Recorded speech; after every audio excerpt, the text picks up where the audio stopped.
Newton's second law says that is the net force is equal to rate of change of linear momentum. We have a angular momentum also, which we shall be doing in rotational mechanics, but right now we are bothered about the linear momentum. Linear momentum is product of mass and velocity of the body. Velocity is a vector quantity, so that's why the linear momentum also becomes a vector quantity. It has got both the things. It has got magnitude also, it has got direction also, and it follows the vector algebra principles also. So linear momentum is mass into velocity. So we can say that is mass into velocity. Scalar into vector is a vector. Now what does resultant force or net force? Please understand, this is not the force, this is net force. Net force, unbalanced force, resultant force is one and the same thing. So this says resultant force changes if there is a net force which is being applied on a body. If there is a net force, whenever a net force is applied on a body or a system of bodies, then there is a change of momentum, change of linear momentum on the body, and F is equal to dp by dt, rate of change of linear momentum. So now let's say if you take it as single mass body system, so this is d by dt of mass into velocity.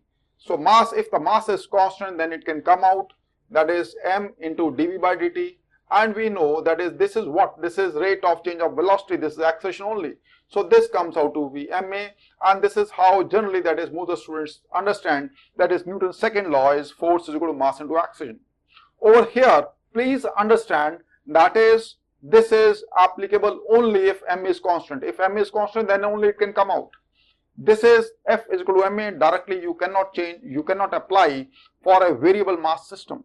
Variable mass system cases like rocket propulsion. When the rocket, let's say, goes into outer space, it ejects the gases in the backward direction. As a result, its main body mass is also changing, it is varying.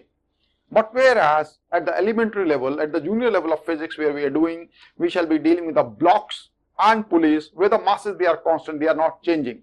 So over there we can easily apply F is equal to ma and we can solve the questions or numericals. Over here F stands for the resultant force or net force or the unbalanced force. Now what does it mean? It means that is, suppose over here there is a block which has a mass of 2 kg. And someone applies a force of 20 Newton this way and 5 Newton this way.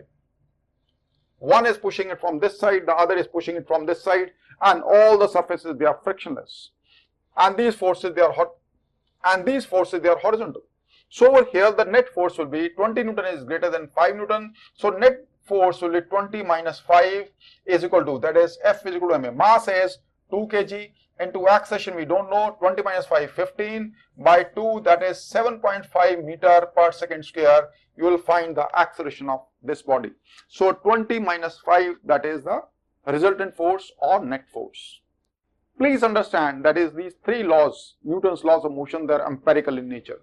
They are purely experimental. There is no derivations, there is no theory on this. That is why F is equal to ma. There is no answer to this. This has been observed, that is if you apply an unbalanced force on a body, there is an acceleration and the relationship is F is equal to ma. Once we understand Newton's third law of motion, that is to every action there is equal and opposite reaction, then once again we can go back to Newton's second law of motion and we can see that is how we can apply Newton's second law to solve the complex questions on blocks and pulleys, inclined planes and so on. So let's get into Newton's third law. To every action there is equal and opposite reaction.